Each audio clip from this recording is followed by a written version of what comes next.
Donc, merci à toutes et à tous. Je me présente, je suis Sanoussi Diakité, ancien directeur général de l'Office national de formation professionnelle.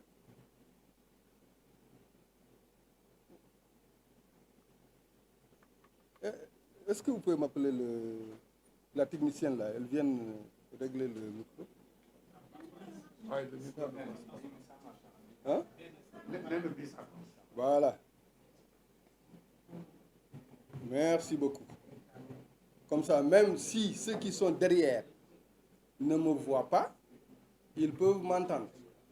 Et je m'excuse vraiment auprès d'eux. Mais comme c'est une conférence de presse, la presse a tous les droits. Voilà. Je vous remercie. Je remercie la presse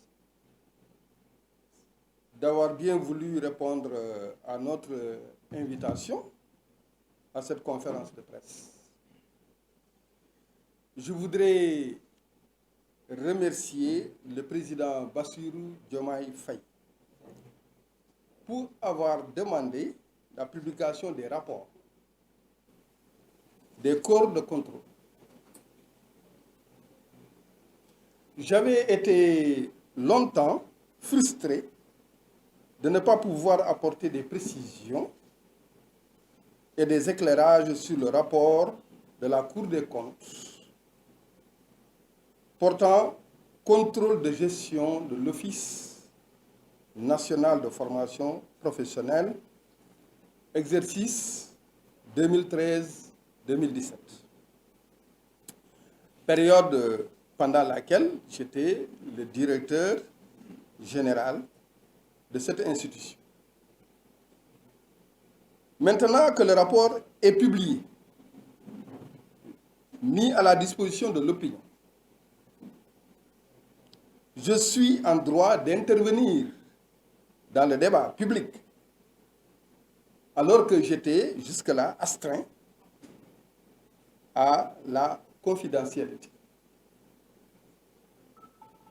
Tout d'abord, il convient de mentionner un principe de base, chaque fois rappelé par la Cour des comptes elle-même. Le rapport de contrôle est contradictoire. Les arguments de l'audité sont rapportés obligatoirement et exhaustivement et examinés avant de tirer une conclusion. C'est le principe de base. C'est donc sous ce rapport du dialogue contradictoire que je me livre à cet exercice d'apporter des précisions et des éclairages et les soumettre à l'appréciation des Sénégalais et les prendre à témoin. Le philosophe dit: la justice est la vérité en action.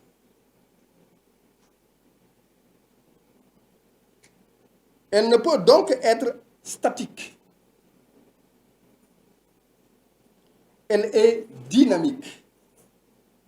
C'est le mécanicien qui parle. Car l'action est un mouvement.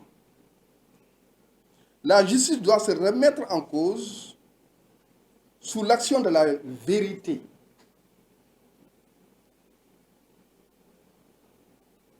Qui apparaît et qui est en action. Je livre ma part de vérité en action, sans prétention aucune, mais avec la force de la victime en quête de justice. Vous avez certainement tous eu le rapport.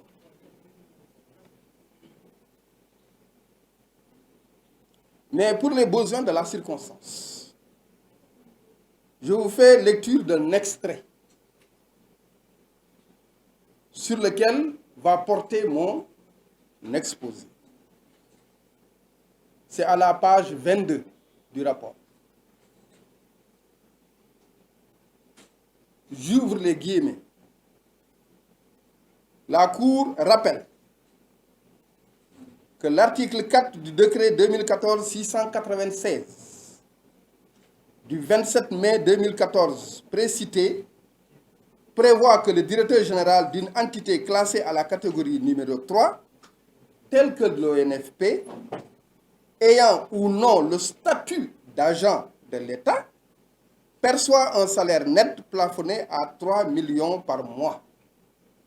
3 millions CFA par mois. La Cour fait observer que le salaire de M. Diakité a été aligné après sa nomination sur celui de son prédécesseur, soit un montant de 2 962 083 francs CFA, d'octobre 2012 à mai 2014, avant d'être porté à un montant net de 3 millions de francs CFA, en application du décret 2014-696 du 27 mai 2014. Ces montants, c'est toujours la Cour qui parle, ces montants ne constituent pas des indemnités et avantages, mais les salaires dont le directeur de l'ONFP a droit. Le DG de l'ONFP, ayant continué à percevoir son salaire de professeur de l'enseignement secondaire, il convient de considérer ce cumul comme irrégulier. Alors, je ferme là les guillemets. J'ouvre encore les guillemets sur la recommandation faite par la Cour des comptes. La Cour demande au directeur de la solde d'arrêter le mandatement du salaire de professeur de l'enseignement secondaire de M. Sanoussi Diakité, matricule de solde 505-554F, et de prendre les dispositions idoines pour un reversement effectif de ces salaires irrégulièrement perçus pour un montant de cumulé de 32 694 478 francs net d'impôts et d'autres retenues légales à la date du 31 janvier 2019. Je ferme les guillemets. Voilà ce que la Cour des comptes a donné comme recommandation sur la base de la conclusion dont je vous ai fait lecture. Je le dis sans embâche. Je n'ai jamais bénéficié de 2 salaires. Je n'ai jamais bénéficié de 2 salaires.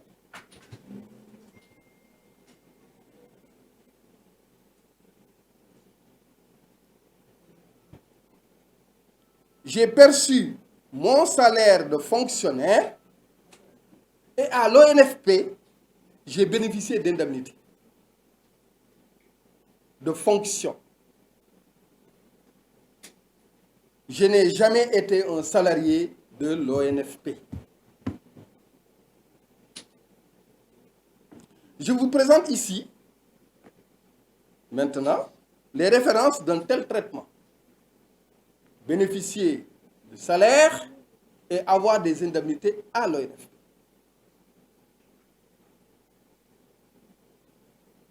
Quand on me nommait directeur général de l'Office national de formation professionnelle, j'étais fonctionnaire. L'Office national de formation professionnelle est un établissement public à caractère industriel et commercial, ce qu'on appelle les EPIC.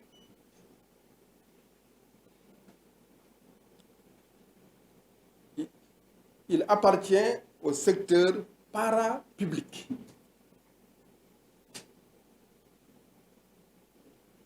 Le bulletin de solde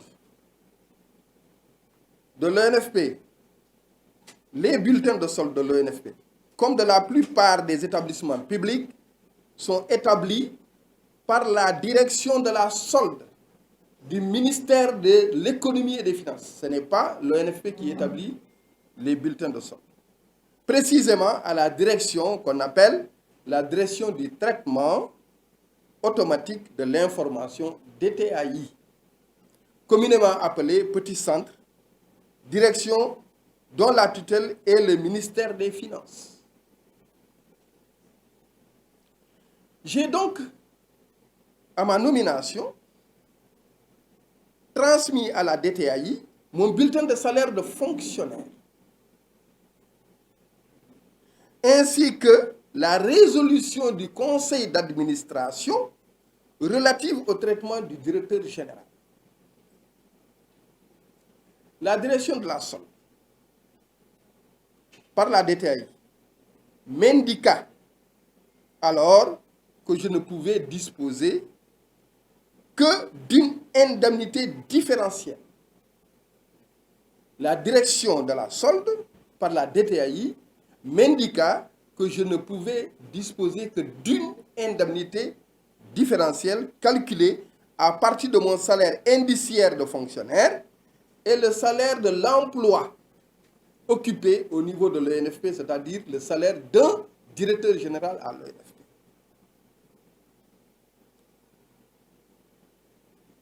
Et que je gardais mon salaire de fonctionnaire, il faisait référence aux dispositions suivantes. 1. L'article 23 de la loi 90-07 du 26 juin 1990. Cette loi est rappelée dans le rapport comme étant les textes de référence du fonctionnement de l'ONFP. Cette loi relative à l'organisation et au contrôle des entreprises du secteur parapublic et au contrôle des personnes morales de droit privé bénéficiant du concours financier de la puissance publique stipule ou dispose, j'ouvre les guillemets, c'est l'article 23, tout fonctionnaire en détachement dans une entreprise du secteur parapublic demeure soumis à son statut d'origine. Le montant des indemnités de fonction ou de la prime de technicité dont il peut bénéficier est au plus égal à la différence entre son traitement indiciaire de fonctionnaire et le salaire de l'emploi occupé dans la structure où il est nommé. Il peut en outre bénéficier des avantages liés à ce dernier, tels que prévus par la réglementation ou l'accord d'établissement. La loi 90-07.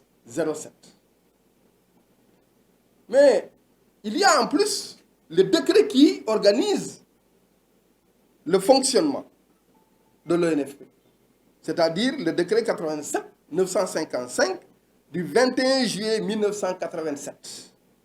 À son article 13, on peut lire: lorsque le directeur général n'est pas fonctionnaire, ses conditions d'emploi et de rémunération sont fixées par la délibération du conseil d'administration et approuvées par les autorités de tutelle. Lorsqu'il est fonctionnaire, le montant des indemnités de fonction et les avantages qui lui sont alloués sont fixés dans les mêmes formes, selon la réglementation en vigueur. Ces deux articles-là, pris en référence,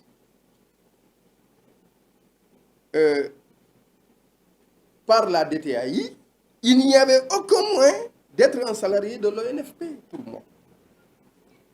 Je me suis soumis aux prescriptions de la DTAI parce que c'est la loi. Je me suis contenté d'un régime indemnitaire qui, au fait, est moins rémunérateur.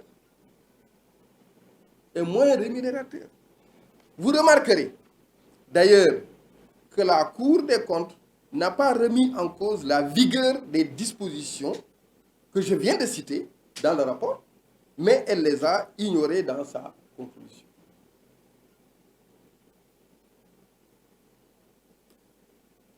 Alors, sur le montant de l'indemnité maintenant et son mode de calcul, c'est la direction, la DTAI, qui a les prérogatives. L'ONFP n'a pas les prérogatives d'arrêter le montant.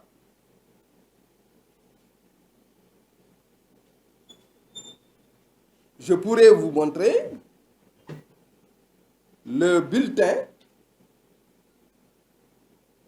qu'on me délivre en tant que directeur général, où vous ne verrez mentionner que indemnité et avantage.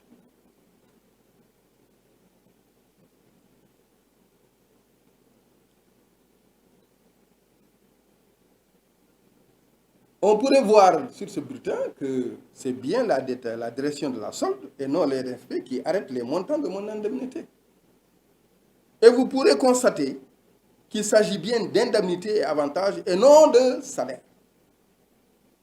Je vous invite à demander aux spécialistes, comme les inspecteurs de travail, ce que c'est qu'un salaire, sa structure et sa composition. Vous verrez bien que c'est différent d'une indemnité.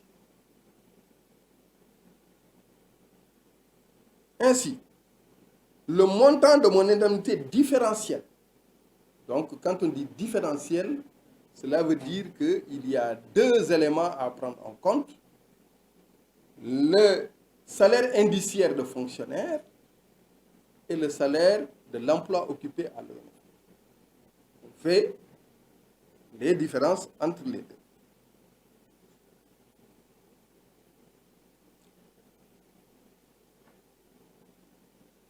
Donc, le montant de mon indemnité différentielle a été calculé par la DTAI, qui, je le rappelle, appartient à la tutelle financière de l'ONFP et dont les décisions s'imposent à moi. Je n'ai aucun moyen d'interférer sur ces prérogatives de la DTAI, ni le pouvoir de lui indiquer le mode de calcul de l'indemnité. La Cour n'a relevé de ma part aucune ni dissimulation, ni rétention d'informations, ni opacité sur les éléments transmis à la DTAI dans le traitement de mon cas.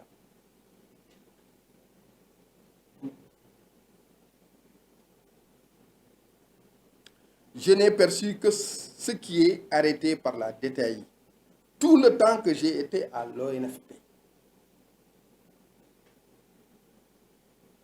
À mon grand détriment, il faut le dire. J'ai subi ce traitement, je ne l'ai pas demandé, je n'ai pas fixé les montants. La Cour n'a fait mention d'aucune non-conformité sur les modes de calcul de l'indemnité par la DTAI.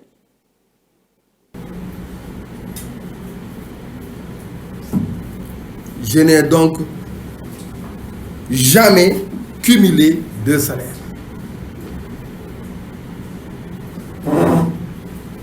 Je n'ai jamais perçu à l'ONFP les salaires mentionnés dans les conclusions de la Cour. La Cour a dit, et je vous fais noter ce détail important. La Cour a dit dans ses conclusions, ces montants ne constituent pas des indemnités et avantages, mais les salaires dont le directeur de l'ONFP a droit, mais n'a pas dit a perçu, a droit. Alors que pour le salaire de fonctionnaire, la Cour des comptes a clairement dit le DG de l'ONFP ayant continué à percevoir le salaire de fonctionnaire, son salaire de professeur.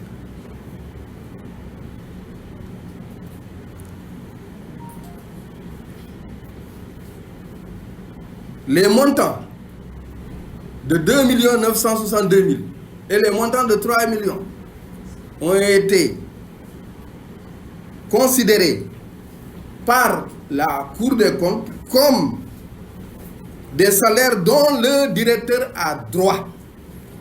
C'est vrai, j'ai droit à cela, mais je ne l'ai pas perçu. J'ai droit à cela, ce n'est pas moi qui ai droit, c'est le directeur général de l'ONFP qui a droit. C'est le directeur général de l'ONFP qui a droit au montant indiqué. Mais moi, étant fonctionnaire, on m'a appliqué la loi me disant que tu ne peux bénéficier que d'une indemnité calculée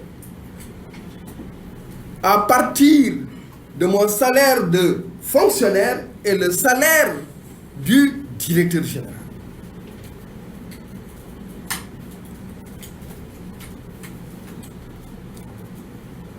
Si le directeur général de l'ONFP a droit à un salaire, mais moi étant fonctionnaire, il ne m'est pas donné la possibilité de percevoir un salaire. C'est ce que la DTAI a retenu conformément aux références réglementaires rappelées. Et donc a décidé de m'octroyer que de l'indemnité.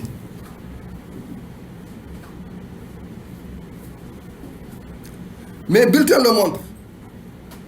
Alors, comment peut-on alors dire qu'il y a cumul de salaire en ce qui me concerne? D'une part, il y a un salaire, d'autre part, il y a une indemnité. Ce ne sont pas les mêmes natures, on ne peut pas parler donc de cumul. Ce n'est pas les mêmes natures. L'indemnité est différente du salaire. J'ai perçu un salaire et j'ai perçu des indemnités. Si le décret a défini un salaire pour le directeur général et le conseil d'administration a défini un salaire pour le directeur général, moi, dans mon cas de fonctionnaire, je n'ai pas bénéficié d'un salaire puisque je suis fonctionnaire.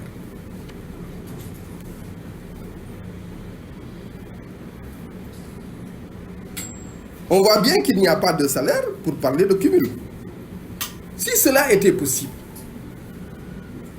quelle absurdité serait-elle de refuser d'être salarié de l'ONFP, plus avantageux, pour choisir d'être sous le régime indemnitaire moins rémunérateur, en dépit de mon salaire de fonctionnaire, pour être factuel. En étant salarié de l'ONFP, j'aurais dû percevoir plus de 50 millions sur 5 ans. On parle de 32 millions, mais sur 5 ans seulement, j'aurais pu percevoir plus de 50 millions. De plus que ma rémunération, salaire de fonction publique et indemnité différentielle réunies. De manière générale,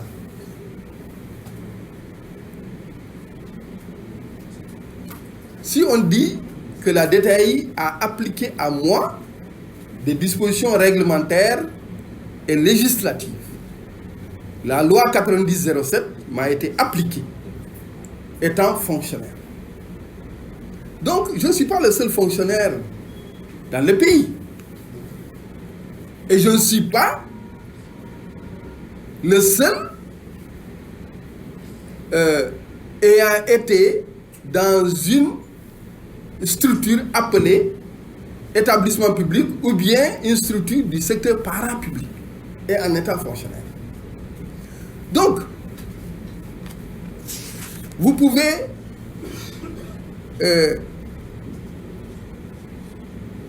vous rendre compte que cette mesure-là, dont je parle sur moi, a été appliquée à d'autres fonctionnaires par l'administration dans la même situation. Je vous invite à faire vos propres investigations. Est-ce qu'il y a d'autres fonctionnaires qui sont sous le coup de cette loi, qui bénéficient de leur salaire d'une part et d'une indemnité dans la structure dans laquelle ils travaillent. Vous découvrirez que ce sont des milliers de fonctionnaires. Ce sont des milliers de fonctionnaires qui sont traités sous le régime indemnitaire là où ils sont affectés.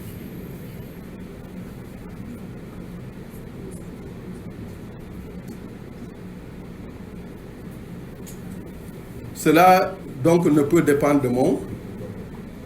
de ma gestion.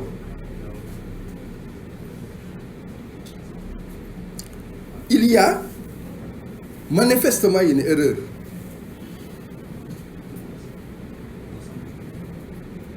de traitement, d'appréciation. Il y a manifestement une erreur.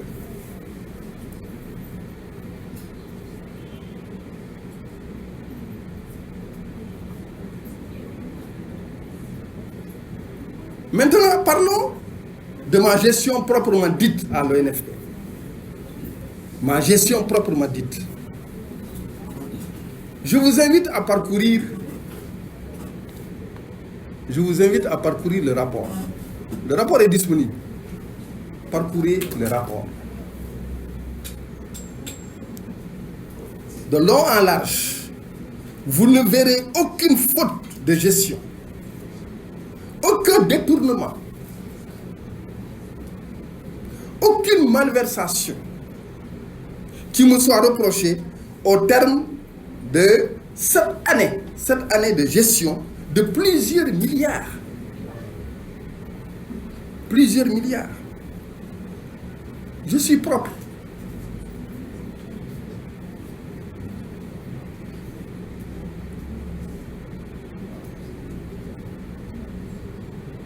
Et on ne peut pas me coller une tâche.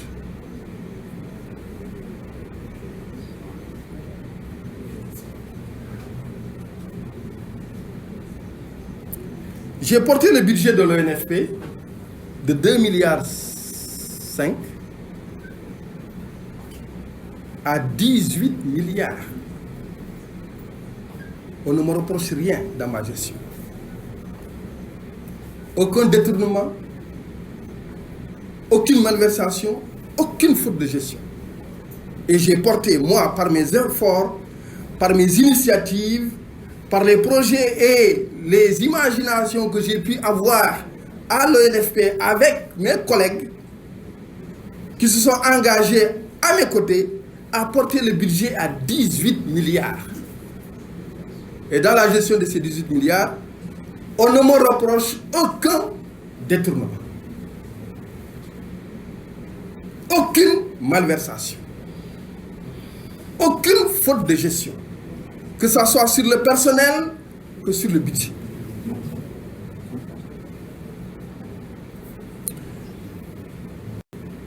De toute ma carrière professionnelle, je n'ai jamais été coupable de malversation ou de détournement. Je veux dire, avant l'ONFP, j'ai occupé des fonctions importantes aussi. Je vous invite à fouiller. Je n'ai jamais été coupable de malversation ou de détournement.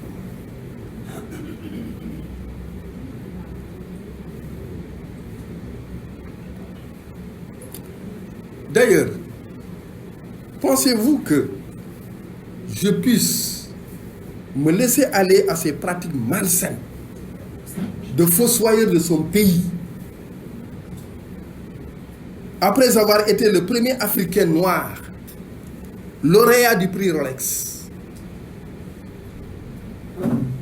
après avoir eu le certificat de reconnaissance du Congrès américain pour service inestimable rendu à l'humanité, après avoir eu la médaille agricole de la France, après avoir été lauréat du Tech Awards à Silicon Valley,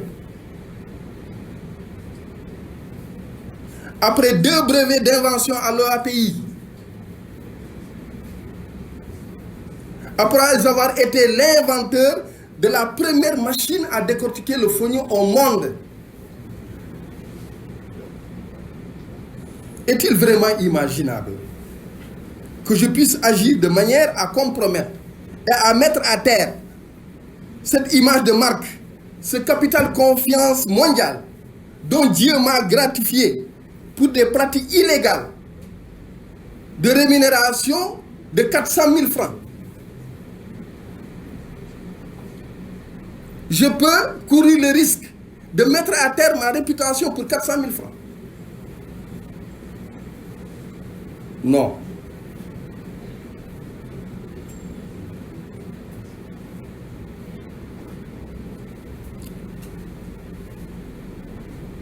Dieu m'a gratifié de cette confiance, de ce capital confiance mondial. Je dois préserver. Et cela, rien au monde ne peut venir et aucune compromission, aucune situation, aucune pression ne peut m'amener, moi, à déroger de cette voie. Je ne mets pas en péril mon nom.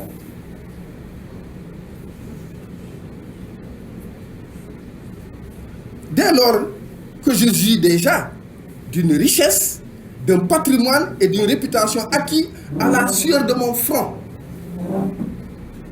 et au prix d'un travail acharné qui m'accompagne toute ma vie et traverseront des générations. Ce que je dis, vous pouvez le vérifier. Je vous invite à fouiller dans mon parcours et à enquêter auprès de bailleurs de fonds qui m'ont fait confiance, qui m'ont confié des programmes et des financements. C'est peine perdue.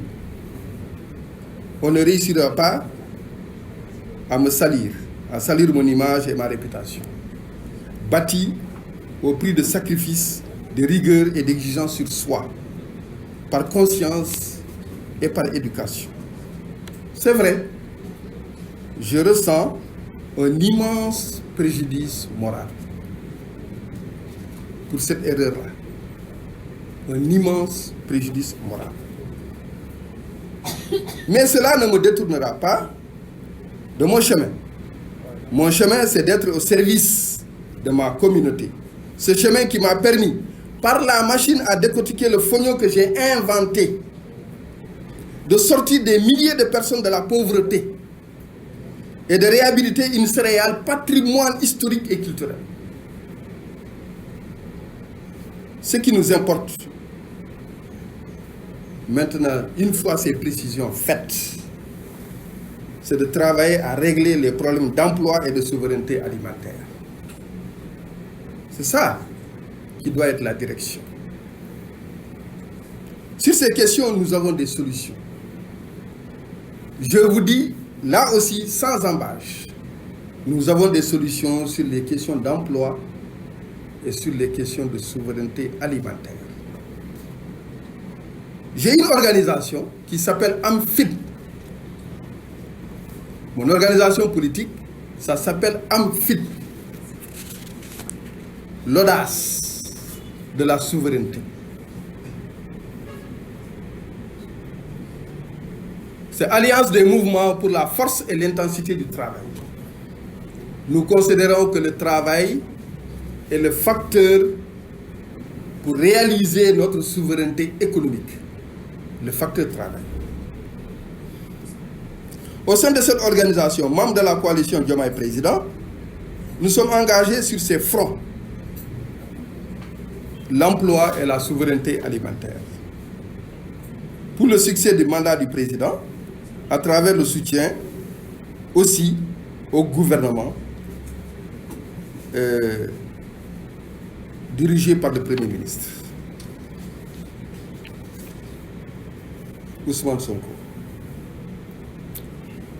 Pour terminer, je voudrais sincèrement remercier les militants du mouvement AMFIT pour leur soutien, leur attachement, leur témoignage.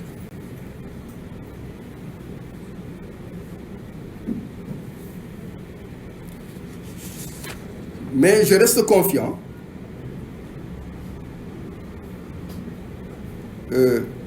que la vérité finira par triompher et engendrera la justice.